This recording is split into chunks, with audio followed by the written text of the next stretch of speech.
नमस्कार, first India news में आपका स्वागत है और मैं आयुषी विजयवर्गीय आपके साथ और आप देख रहे हैं स्पीड न्यूज। तो चलिए शुरू करते हैं खबरों का सिलसिला फटाफट अंदाज में। बंगाल सीएम ममता बनर्जी ने नंदीग्राम से भरा पर्चा, नामांकन से पहले रोड शो कर किया शक्ति प्रदर्शन। 1000 साल पुराने शिव मंदिर में भी की पूजा अर्चना।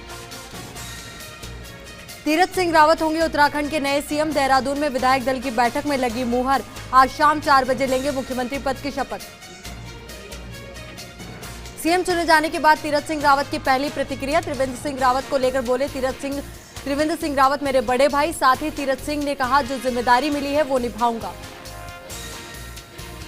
समंदर में और बड़ी हिंद की ताकत। भारतीय नौसेना की हुई स्वदेशी साइलेंट किलर सबमरीन आईएनएस करंज बिना किसी आवाज के दुश्मन को कर सकती है तबाह। मेक इन इंडिया के तहत किया गया है तैयार। लाखों केंद्रीय कर्मचारियों के लिए अच्छी खबर, मिलेंगी महंगाई भत्ते की तीनों बकाया किश्तें। करीब 50 लाख केंद्रीय कर्मचारियों और 65 लाख पेंशनर्स को फायदा। 5 राज्यों के चुनाव को लेकर भाजपा संसदीय दल की हुई बैठक। पीएम मोदी सहित भाजपा के वरिष्ठ नेता हुए शामिल। बैठक में बोले पीएम बंगाल में जीत सुनिश्चित है। बंगाल के लिए बीजेपी स्टार प्रचारकों की लिस्ट जारी। लिस्ट में 40 स्टार प्रचारकों के नाम। PM Modi, Amit Shah, JP Nadda star प्रचारक, राजनाथ सिंह, गडकरी, मिथुन चक्रवर्ती, योगी आदित्यनाथ समेत कई दिग्गजों के नाम शामिल। सीएम गहलोत और चिकित्सा मंत्री रघु शर्मा के प्रयास लाए रंग। आज कोरोना वैक्सीन की एक और खेप पहुंचेगी जयपुर। आएंगी करीब 7 लाख डोज। विधानसभा की कार्यवाही जारी। आज ध्यानाकर्षण प्रस्ताव पर सवाल जवाब। बजट की दूसरी अवस्था पर सदन में चर्चा। चिकित्सा एवं लोक स्वास्थ्य और सफाई पर भी चर्चा। सदन में बैठने को लेकर स्पीकर जोशी और विधायक रमेश मीणा में बहस। स्पीकर ने विधायक को लगाई फटकार, कहा चाहो तो मुझे हटा दो। सीटिंग अरेंजमेंट संबंधित पार्टी के मुख्य सचेतक का काम। शुक्रवार तक निपटा ले काम। लगातार 4 दिन तक बंद रहेंगे बैंक। दरअसल वित्त मंत्री निर्मला सीतारमण ने बजट में आईडीबीआई बैंक के अलावा 2 और सरकारी बैंकों के निजीकरण का ऐलान किया था, जिसके विरोध में यूनियनों की ओर से अगले हफ्ते 2 दिवसीय हड़ताल का ऐलान किया गया है। कर्नाटक में सीडी कांड में फंसे बीजेपी के पूर्व मंत्री की सफाई।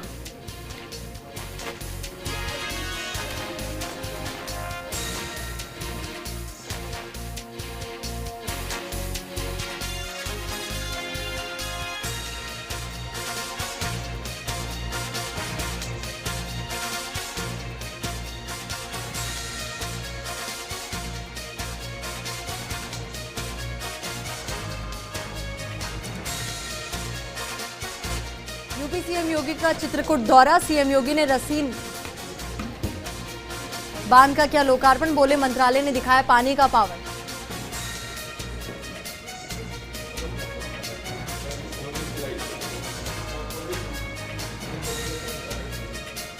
बंदूक पर भारी पड़ी अहिंसा। म्यांमार से वायरल हो रही एक नन की तस्वीर। घुटने पर बैठी नन ने कहा मुझे गोली मारो, बच्चों को छोड़ दो। वहीं घुटनों पर बैठी नन के सामने झुके सैनिक। देश में नहीं थम रहा कोरोना महामारी का कहर। लगातार 7वें दिन दर्ज किए गए 15,000 से ज्यादा केसेस। पिछले 24 घंटों में सामने आए 17,721 नए केस, जबकि 133 लोगों ने गंवाई जान।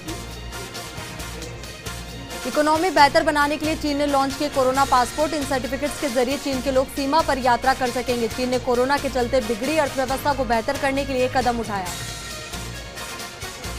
शिवराज सिंह चौहान की पावरी अंदाज में चेतावनी। इंदौर में कार्यक्रम के दौरान शिवराज ने भू माफियाओं को दी चेतावनी। कहा ये मैं हूं, ये मेरी सरकार है, ये मेरी प्रशासनिक टीम है और आप देखो भू माफिया भाग रहे हैं।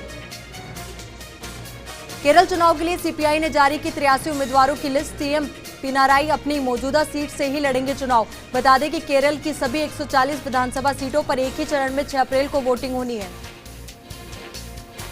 जयपुर में एसएमएस अस्पताल के धनवंतरी ब्लॉक की 5वीं मंजिल पर आत्महत्या। इलेक्ट्रिक पैनल कक्ष में फंदे से झूलता मिला व्यक्ति। प्रभुदयाल मीणा बताया जा रहा व्यक्ति का नाम।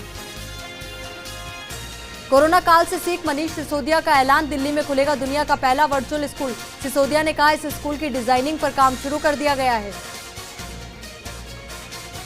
192 न्यायिक अधिकारियों के हुए तबादले। सिविल जज कैडर के न्यायिक अधिकारियों के ट्रांसफर। हाईकोर्ट रजिस्ट्रार जनरल ने जारी किए ये आदेश।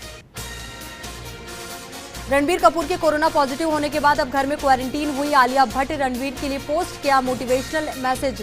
लिखा हम जिस चीज से गुजरते हैं उसी से बढ़ते हैं। भरतपुर के कामा थाना क्षेत्र के सुनहेरा गांव में ग्रामीणों ने भैंस चोरी कर ले जाते चोर को दबोच लिया और भैंस चोर की जमकर धुनाई कर दी। इसके बाद कामा थाना पुलिस चोर को पूछताछ के लिए ले गई। झुंझुनू जिले के सूरजगढ़ उपखंड इलाके में बीते दिन आई तेज बारिश और ओलावृष्टि से किसानों के साथ आमजन पर भारी पड़ती दिखी। कस्बे के वार्ड 13 निवासी एक गरीब मजदूर पर तेज बारिश से दुखों का पहाड़ टूट गया। दरअसल मजदूर पवन चावरिया अपनी मजदूरी करने घर से बाहर गया था। उसी दौरान उसका मकान भरभरा कर गिर गया। हादसे में उसकी पत्नी तो बाल बाल बच गई, लेकिन 8 साल का मयंक मलबे में दबकर घायल हो गया। जोधपुर मूलभूत सुविधा संबंधित मांगों को लेकर रेजिडेंट डॉक्टर्स ने कार्य का बहिष्कार किया। इस संबंध में एसएन मेडिकल कॉलेज के प्राचार्य डॉक्टर जीएल मीना को पहले ही ज्ञापन दिया जा चुका था। वहीं मेडिकल कॉलेज प्रशासन ने वैकल्पिक व्यवस्था की है। भरतपुर जिले में कर्नाटक और पहाड़ी पुलिस ने मेवात के गांवों में ठगी के आरोपियों को चिन्हित किया और इसके बाद संयुक्त रूप से दबिश दी। इस कार्रवाई में 4 आरोपियों को गिरफ्तार करके कर्नाटक पुलिस के हवाले कर दिया गया। भरतपुर जिले में पहाड़ी थाना क्षेत्र के मोटुका गांव में खनन को लेकर 2 पक्षों में विवाद हो गया। इस दौरान दबंगों ने फायरिंग कर दी। फायरिंग का वीडियो वायरल हो रहा है, लेकिन पुलिस ने फायरिंग की पुष्टि नहीं की है और फर्स्ट इंडिया भी वायरल वीडियो की पुष्टि नहीं करता। भिवाड़ी डीएसटी टीम ने फरार इनामी बदमाश करीम बख्श को गिरफ्तार करने में बड़ी सफलता हासिल की है। आरोपी न सिर्फ झाड़ फूक के नाम पर सामूहिक दुष्कर्म का आरोपी है, बल्कि लूट, डकैती और मारपीट जैसे मामलों में भी वांछित था। चित्तौड़गढ़ में जिस बुजुर्ग को टीका लगाया गया था, उसकी 4 दिन बाद तबीयत बिगड़ गई और जांच में कोरोना पॉजिटिव आए बुजुर्ग ने उपचार के दौरान दम तोड़ दिया। हालांकि चिकित्सा प्रशासन का कहना है कि बुजुर्ग की मौत कोविड वैक्सीनेशन से नहीं हुई। चित्तौड़गढ़ के समाजसेवी गोपाल वैद्य ने 16 साल से लावारिश लाशों के अंतिम संस्कार का बीड़ा उठा रखा है। गोपाल 185 लावारिश शवों की अस्थियां लेकर चित्तौड़गढ़ से रवाना हुए हैं। कलेक्ट्रेट से अस्थि कलश को डिप्टी एसपी मनीष शर्मा और यति महाराज विनोद ने हरी झंडी दिखाकर रवाना किया।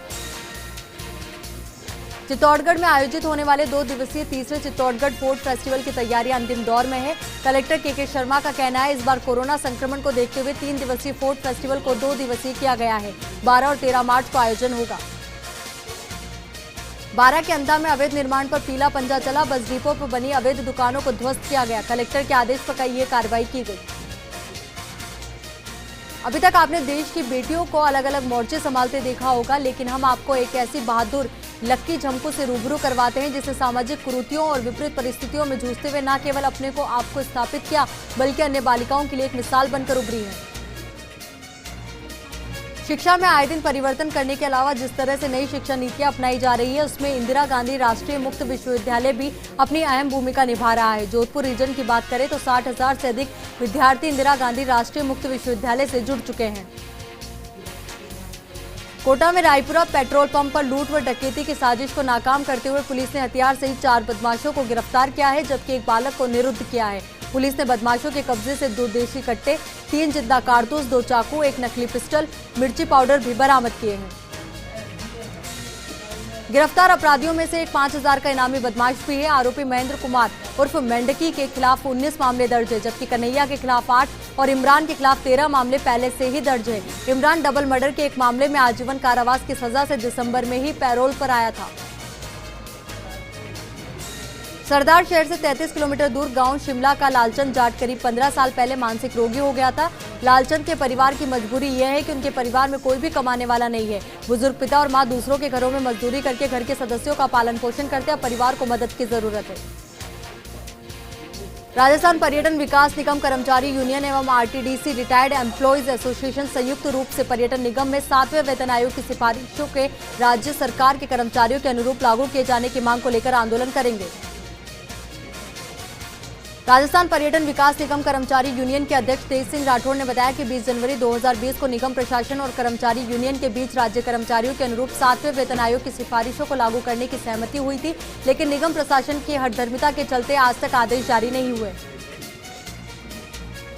श्रीगंगानगर के घड़साना क्षेत्र में मौसम ने पलटा खाया और कोहरे के चलते वाहन चालकों को दिन में हेडलाइटें चलाकर चलाना पड़ रहा है। किसानों की माने तो इससे सरसों और गेहूं की फसल को जीवनदान मिला है। चूरू जिले के राजगढ़ और सरदार शहर के गांवों में पश्चिमी विक्षोभ के चलते करीब 15 मिनट तक ओलावृष्टि हुई, जिससे ओलावृष्टि के बाद जमीन पर बर्फ की चादर बिछी नजर आई और वहीं खेतों में खड़ी सरसों की फसल को खासा नुकसान हुआ। झालावाड़ के Kali Sindh thermal power plant की दोनों इकाई का खराब होने का सिलसिला लगातार जारी है। पिछले 3 दिन पहले एक यूनिट खराब हुई, इसके बाद दूसरी यूनिट भी खराब हो गई। ऐसे में Jhalawar Kali Sindh thermal power plant को करोड़ों का नुकसान हो रहा है। पिछले 3 दिन में करीब 19 करोड़ रुपए से ज्यादा का नुकसान हुआ है। काली सिंध पावर प्लांट में रोजाना 24 घंटे में 144 लाख यूनिट का बिजली उत्पादन होता है और एक यूनिट की लागत लगभग 4.5 रुपए मानी जाती है। ऐसे में 144 लाख यूनिट का बिजली उत्पादन ठप होने से 3 दिन में करोड़ों का नुकसान हो रहा है। ग्रेटर मेयर डॉक्टर सौम्या भले ही जयपुर को स्वच्छ बनाने की बात करती आ रही हैं, लेकिन वर्तमान में जो हालात शहर की सफाई व्यवस्था के दिख रहे हैं उससे लगता नहीं है कि मेयर खुद ये चाहती है कि सफाई व्यवस्था दुरुस्त हो। फर्स्ट इंडिया ने जब रियलिटी चेक किया तो सफाई व्यवस्था की पोल खुलती नजर आई। केंद्रीय औद्योगिक सुरक्षा बल यानी सीआईएसएफ की स्थापना के 52 वर्ष पूरे हो गए हैं। 10 मार्च 1969 को करीब 3000 सुरक्षा जवानों के साथ सीआईएसएफ की शुरुआत की गई थी और आज बल में 1.5 लाख से ज्यादा सदस्य हैं। स्थापना दिवस के मौके पर जयपुर एयरपोर्ट पर सीआईएसएफ की ओर से रक्तदान और स्वास्थ्य जांच का शिविर लगाया जा रहा है। एसएमएस अस्पताल के सहयोग से लगाए जा रहे शिविर में मुख्य अतिथि एसएमएस मेडिकल कॉलेज के प्रिंसिपल डॉक्टर सुधीर भंडारी रहे। केक काटकर स्थापना दिवस सेलिब्रेट किया गया। एयरपोर्ट निदेशक जयदीप सिंह बलहारा और सीआईएसएफ के कमांडेंट वाईपी सिंह सहित सीआईएसएफ के अधिकारी, जवान, एयरलाइंस के कर्मचारी, एयरपोर्ट अथॉरिटी और अन्य स्टेक होल्डर्स के कर्मचारी मौजूद रहे। इस दौरान क्रिकेट, वॉलीबॉल टूर्नामेंट और बच्चों के लिए रंगोली, निबंध लेखन, ड्राइंग आदि प्रतियोगिताओं का आयोजन किया गया। कोविड वैक्सीनेशन के तहत जोधपुर के पुलिस लाइन परिसर में वैक्सीन की दूसरी डोज का कार्यक्रम रखा गया, जिसमें पुलिस अधिकारियों ने वैक्सीनेशन की दूसरी डोज लगवाई। जोधपुर रेंज आईजी नवज्योति गोगोई से लेकर पुलिस कमिश्नर जोस मोहन ने वैक्सीनेशन की दूसरी डोज लगवाई। समय अनुसार वैक्सीनेशन के लिए जागरूक किया। पुलिस लाइन परिसर में वैक्सीनेशन किया गया। उपनेता प्रतिपक्ष राजेंद्र राठौड़ ने उनके आवास पर विकलांग जन क्रांति सेना के प्रतिनिधि मंडल से मुलाकात की और उनकी समस्याओं से अवगत हुए, जिस पर राठौड़ ने समस्याओं के शीघ्र समाधान का आश्वासन भी दिया। उदयपुर के खान विभाग ने बड़ी कार्रवाई करते हुए फेल्सपार से भरे 4 ट्रेलर पकड़े हैं, जिससे खनन माफियाओं में हड़कंप मच गया। ये कार्रवाई अतिरिक्त निदेशक खान महेश जोशी के निर्देशन में की गई। जयपुर के जोबनेर में राजस्थान बलाई महासभा समाज के संत आचार्य स्वामी गरीब साहब की 109वीं जयंती बड़े धूमधाम से मनाई गई। इस दौरान मेघवंश बलाई महासभा और भारत स्वाभिमान मंच के संयुक्त तत्वाधान में राज्य स्तरीय रक्तदान शिविर हुआ। उदयपुर के झाड़ोल में युवा अध्यापक नरेश लोहार और समाजसेवी विक्रम सिंह भगरोत ने हर हाथ कलम अभियान के तहत स्टेशनरी बैंक खोला, जिसका उद्घाटन अधिकारी अक्षय गोदारा ने किया। टोंक जिला प्रमुख सरोज बंसल डीआरडीए कार्यालय पहुंची, जहां 5 अधिकारी और कर्मचारी अनुपस्थित मिले। इस दौरान उन्होंने उपस्थित पंजिका लेकर सभी की अनुपस्थिति लगा दी, जिसको लेकर कार्मिकों में हड़कंप मच गया।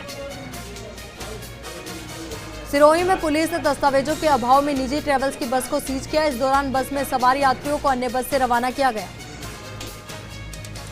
डूंगरपुर जिले में एक बार फिर कोरोना ने अपने पैर पसारे हैं। 7 दिनों में 200 से अधिक लोग कोरोना संक्रमित हुए, वहीं 2 लोगों की कोरोना से मौत भी हुई।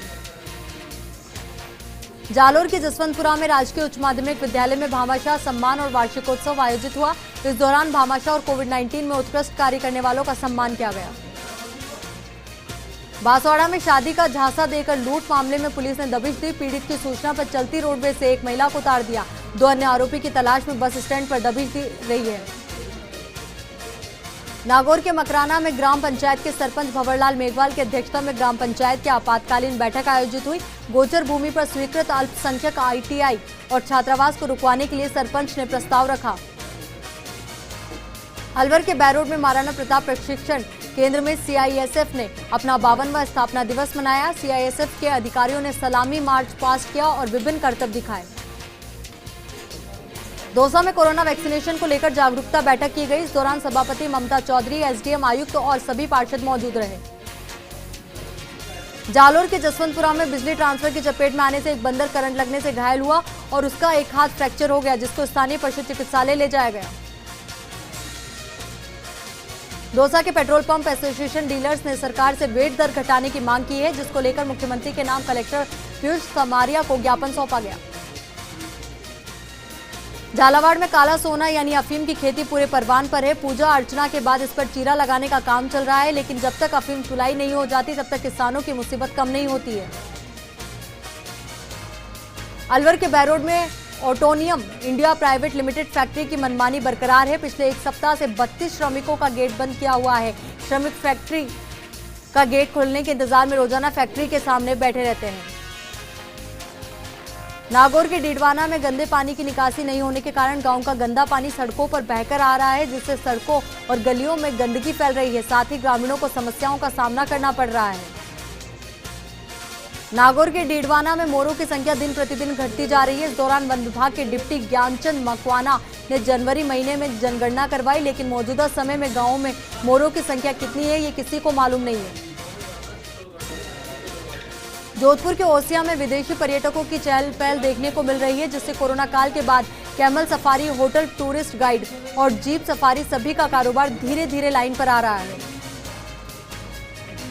अलवर के बैरोड में चोरों ने शोरूम के ताले तोड़े और दुकान में रखी नकदी और सामान चोरी किया। इस मौके पर व्यापारी और दुकानदारों में हड़कंप मच गया। अलवर के बैरोड में फाइनेंसर ने संदिग्ध बाइक सवार युवक को फाइनेंस की बाइक समझकर पकड़ा और पुलिस को सौंप दिया, जिससे पुलिस पूछताछ कर रही है। जयपुर के रेनवाल में भाजपा कार्यकर्ताओं ने प्रदेश सरकार की नीतियों के खिलाफ राज्यपाल के नाम तहसीलदार को ज्ञापन सौंपा। बताया कि राज्य में महिला अत्याचार, गैंगरेप, हत्याओं आदि के मामले निरंतर बढ़ते जा रहे हैं। नागौर में गर्मियों के मौसम में पेयजल की व्यवस्थाओं को लेकर जलदाय विभाग ने कंटिजेंसी प्लान को अंतिम रूप दिया। प्रस्तावित नहरबंदी के संबंध में जिला कलेक्टर्स को दिशा निर्देश भी जारी किए।